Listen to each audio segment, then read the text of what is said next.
Welcome back. If you have, I think anywhere from 2002 to 2014, so it's the GMT 800 and GMT 900, although I'm pretty sure the newer models as well as most of the older models pretty much have the exact same suspension setup as these do. Now I have an I think this is an 09 Escalade ESV, and it's making a bunch of noise on the front end. So if you or your wife or your daughter or your son or whatever has one of these, cousin, granddaughter, etc., has one of these and they're making a bunch of front end noise, let me show you what it could be that's very common that you can fix for about 30 bucks in 30 minutes of your time. So pretend that you're underneath the vehicle right now and you're about where the oil pan is looking outboard of the vehicle, right? So this is going to be the front of the vehicle. This is the rear of the vehicle. Here's the steering rack or tie rod end for the steering rack and the shock. Now, there's a couple of reasons what I'm going to talk about might be happening. So a lot of times you'll start hearing a bunch of noise coming from the front end of the truck. You really won't know what's going on. People will be like, oh, is it a bracket's loose? Is it something's broken under there? Yes, it's something broken, but it's normally really easy to fix, and it happens for one of a few reasons. Reason number one is, and it looks like that probably happened on this truck because these shocks look like they've been replaced. A lot of times, this is the noise you hear, or rather, let me show you. This is the sway bar. You can't really see, but the sway bar is connected here. There are normally rubber bushings that go around here and that go around the top. Now, if I look at that, see how that's smoked all the way down? That is normally what causes that. People will over tighten these rubber bushings, they crack, and then they fall off as you're driving down the road. There's a lot of pressure on these. This sway bar is a very thick steel item, and there's a lot of tension on here. And so what happens is those rubber bushings break, they fall out, and then this sway bar starts moving around when you go over bumps, and whether it's you or your wife or your kids, whatever, feel like the front end of these trucks are gonna fall out. And so let me show you how to fix this in about 10 minutes. This is an aftermarket kit from Amazon. I'm gonna put the link to this in the description of this video. The reason I like this kit is I've had a couple friends use this exact kit. It's made in America. They have their own bushings. So this company makes their own bushings for this kit because this problem is so common. Like I said, it could just be age, it could be where you live, etc. But a lot of times it is people over torquing it, and the over torquing is such an issue that these guys put in the instructions to only, torque it down to seeing 8 or 9 threads visible and to not over tighten it. Now, if you're not going to use this and you're going to use an OEM thing, use the torque spec. You guys know I love using torque specs. They're there for a reason.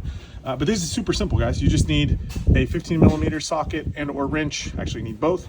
15, 17, 15, 17, and then an impact or a ratchet. And hopefully this wind isn't too bad, but then you're just going to get under here, underneath this truck. Oh, what's that? More videos on that soon. You're going to get under here, you're going to grab those tools, and you're going to zip those off. Just to be transparent with you guys, after about 10 minutes of trying to get this one off, if you remember me saying a lot of times the reason these bushings break is because someone smokes this nut down too tight on the bushings that are supposed to go here, and it crushes them, then they crack and fall off, and then you got a bunch of space. That's exactly what happened to this one, and it wouldn't come off, so I cut it off. So you may have to bust out the old angle grinder and your safety equipment and get those off. The other one I didn't even try because it looked, if you notice, that one's all the way down on the bottom thread as well. Looks like it probably got smoked on there. I would imagine whoever did these shocks as they were putting everything back together just tightened it all down with an impact, and that's no bueno. We don't do that shit, and that's why.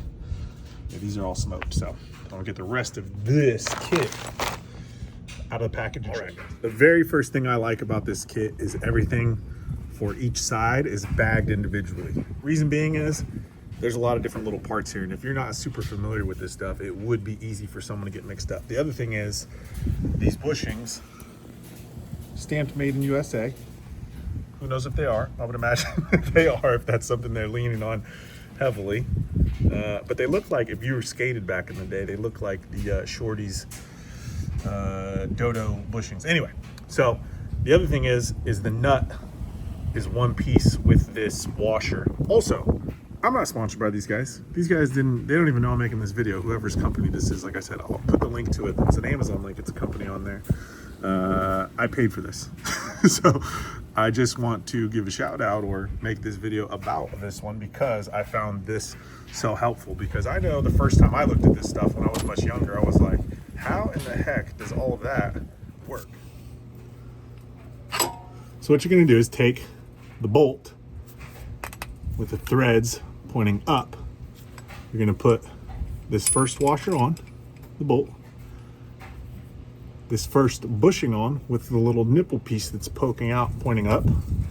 Then you're gonna do this bushing with the nipple pointing down. Reason being is there's holes obviously going through the control arm and the sway bar, and these little nipples actually sit into the control arm to correctly orient them. So let's see if I can get you a better picture here. There we go. Yeah.